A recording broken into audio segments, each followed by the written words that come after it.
Os mortos se comunicam com os vivos? Eu já me deparei com esta pergunta. Alguém falou uma vez: eu gostaria de saber a respeito de uma pessoa que já morreu, se ela pode aparecer para as pessoas que estão vivas ou não, pois existe muitos casos de pessoas sérias que dizem já ter visto alguém que já morreu e até conversou com ela.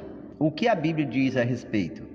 É um assunto muito interessante. É algo de extrema importância para ser abordado à luz da palavra de Deus, pois a maioria das pessoas acredita na comunicação com os mortos de várias formas, inclusive na proteção deles. E muitas pessoas sérias afirmam realmente que já viram e outras que já se comunicaram com pessoas que já morreram. E tem muita gente que tem pavor de escuro com medo de ser atormentada ou perseguida por estes espíritos de pessoas que já morreram.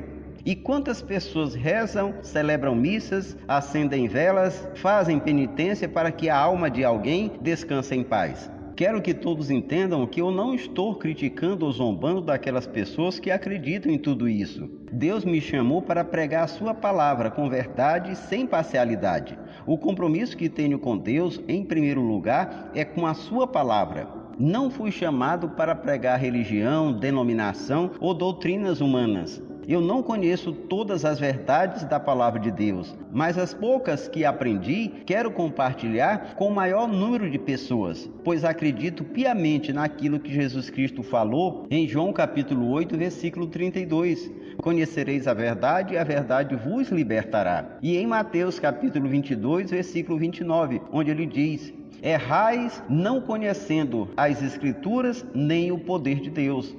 Pois eu fui uma pessoa que errei muito e fui muito enganado nas religiões que conheci e frequentei. Só no Espiritismo passei 9 anos e de forma ativa.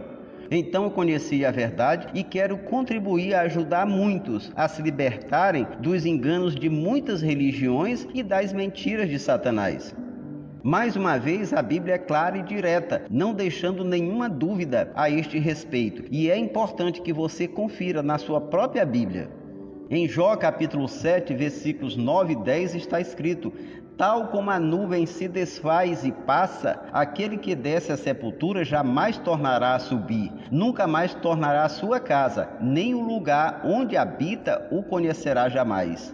Em Jó capítulo 14, dos versículos 10 a 12, está escrito: o homem, porém, morre e se desfaz, se rende o homem o espírito, e então onde está? Como as águas se retiram de um lago e o rio se esgota e seca, assim o homem se deita e não se levanta, até que não haja mais céus, não acordará, nem será despertado do seu sono. Jesus também nos explicou esta verdade através de uma parábola, a do rico e o Lázaro.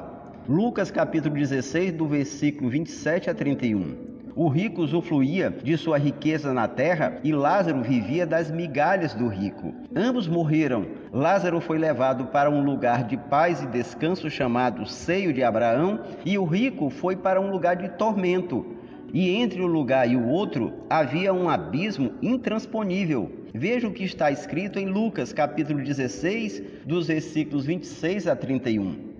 Além disso, entre nós e vós está posto um grande abismo, de sorte que os que quiserem passar daqui para vós não poderiam, nem os de lá passar para nós. Então o rico disse: ó pai Abraão, então por favor mande Lázaro à casa de meu pai, pois eu tenho 5 irmãos, para avisar todos a respeito deste lugar de sofrimento, a fim de que eles não venham para aqui quando morrerem. Mas Abraão disse: as Escrituras já os avisaram muitas vezes. Os seus irmãos podem ver isso a qualquer hora que quiserem. O rico respondeu: não, pai Abraão, eles não se darão o trabalho de ler. Mas se alguém for mandado dos mortos a eles, então abandonarão os seus pecados. Porém Abraão disse: se eles não prestam atenção a Moisés e aos profetas, não ouvirão mesmo que alguém volte do meio dos mortos. Esta parábola nos dá entendimento que existe um lugar para onde vão os salvos, que é um lugar de paz, e existe outro lugar para onde vão os não salvos, que é um lugar de tormento. Também vemos a impossibilidade de 2 coisas. Primeiro, quem está em um destes lugares não pode mudar para o outro. é algo definitivo. Segundo, quem já partiu para o mundo dos mortos não retorna mais. Aqui Jesus Cristo está apenas confirmando as duas passagens de Jó. Agora, quanto às pessoas que afirmam que já viu ou falou com alguém que já morreu, elas estão mentindo?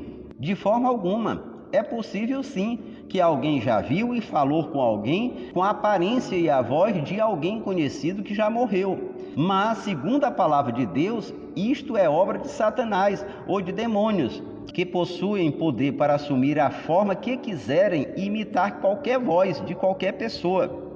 Você já leu e meditou no que está escrito em 2 Coríntios capítulo 11, versículo 14?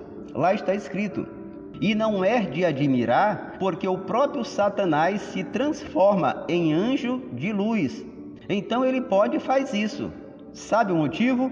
Para desviar a pessoa da verdade e cegar seu entendimento, assim como está escrito em 2 Coríntios capítulo 4, versículo 4. O Deus desse século, se referindo a Satanás, cegou o entendimento dos incrédulos, para que lhes não resplandeça a luz do Evangelho da glória de Cristo, o qual é a imagem de Deus. Satanás, ou demônio, pode se transfigurar em pessoas vivas, mortas ou animais. Da mesma forma, ele pode também se incorporar, imitar qualquer voz e usar a boca tanto de um homem como de um animal para falar. Nós vemos isso em Gênesis capítulo 3, versículos 4 e 5, Lucas capítulo 8, de 27 a 33 e Mateus capítulo 16, versículo 23. Confira lá. Temos o caso bíblico de um espírito que se manifesta dizendo o seu profeta Samuel, que já havia morrido, e fala com Saul, rei de Israel, que foi consultar uma feiticeira com este propósito. E o Espírito falou o seguinte, 1 Samuel capítulo 28, versículo 18. O Senhor entregará também a Israel contigo, nas mãos dos filisteus, e amanhã tu e teus filhos estareis comigo. Este Espírito falou algumas verdades, porém acompanhadas de várias mentiras proféticas. Exemplo, Saul não foi entregue, apenas passou pelas mãos dos filisteus. Foi parar nas mãos dos homens de Jabes Gileade. E você pode conferir em 1 Samuel, capítulo 31, de 11 a 13. Não morreram todos os filhos de Saul. Confira em 2 Samuel, capítulo 2, do versículo 8 ao 10, e o capítulo 21, versículo 8. E Saul não morreu no dia seguinte, mas bem depois. Você pode conferir em 1 Samuel, capítulo 30, versículos 1, 13 e 17. Alguns calculam cerca de 18 dias. As mentiras não param por aí, mas creio que estas sejam suficientes para desfazer qualquer dúvida quanto à origem e identificação deste espírito se passando por Samuel. No Espiritismo há bastante desta prática de consultar ou de se comunicar com mortos, mas você sabe o que acontecerá com quem pratica tais coisas? Deuteronômio capítulo 18, versículo 10 a 12 está escrito: não permitam que se ache alguém entre vocês que queime em sacrifício o seu filho ou a sua filha, que pratique adivinhação, ou dedique-se à magia, ou faça presságios, ou pratique feitiçaria, ou faça encantamentos, que seja médium ou espírita, ou que consulte os mortos. O Senhor tem repugnância por quem pratica essas coisas. Em Isaías capítulo 8, versículos 19 e 20, veja o que está escrito: por que vocês não acreditam no que o seu Deus disse? Por que vocês vão consultar feiticeiros e médios para saber o futuro? Eles falam, resmungam, mas não dizem nada. Por acaso os mortos podem revelar o futuro para os vivos? O Senhor diz: compare as palavras desses feiticeiros e médios com a minha lei, a palavra de Deus. Se eles não falarem de acordo com a lei, vocês podem saber que não fui eu que os mandei. Não há futuro para as falsas mensagens desses feiticeiros. E para os que vivem nestas práticas e não se arrependem, sabe qual é o fim deles? Apocalipse capítulo 21, versículo 8. Mas quanto aos medrosos, aos incrédulos, e aos abomináveis, e aos homicidas, e aos adúlteros, e aos feiticeiros, e aos idólatras, e a todos os mentirosos. A sua parte será no lago ardente de fogo e enxofre, que é a segunda morte. Finalizo com uma verdade sobre Deus, outra sobre Satanás e a diferença entre ambos. Sobre Deus, Ele é verdadeiro. Hebreus capítulo 6, versículo 18 está escrito: é impossível que Deus minta. Números capítulo 23, versículo 19: Deus não é homem para que minta, nem filho do homem para que se arrependa. Porventura diria ele e não faria, ou falaria e não confirmaria?